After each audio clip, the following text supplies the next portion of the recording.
Sabi kasi sa akin nung kausap natin, babayaran tayo para mag-rally. Pero hindi pa nagpapakita eh. So, magpahinga muna kayo para hindi kayo mapagod. Sige, sige. Ano, kumpleto na ba sila? O simulan nyo na! Kailangan mapatalsik si Mayor!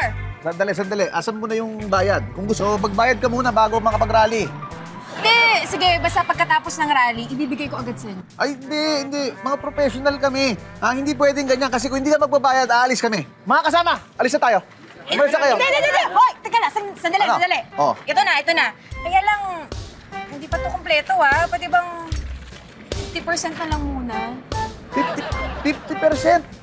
Hindi. Ang usapan natin, buong bayad bago rally. Hindi pwedeng ganito kalahati. Hindi namin gagawin to. Pwede na yan. Mamaya na lang yung kabuuan. Sigurado yon. Kaya sige, tuloy nyo na yan. Kamat, kalahati lang to. Ano, okay ba sa inyo mag-rally? Tuloy pa natin? Sige, tuloy. Yun! Oh, mga kasama, kalahati lang daw ang bayad. Kalahati. Oh, alam nyo na ha. Sige na. Kalahati na. Yan. Ready? Go! Baka matakot! Baka matakot! Baka matakot! Baka matakot! Baka matakot!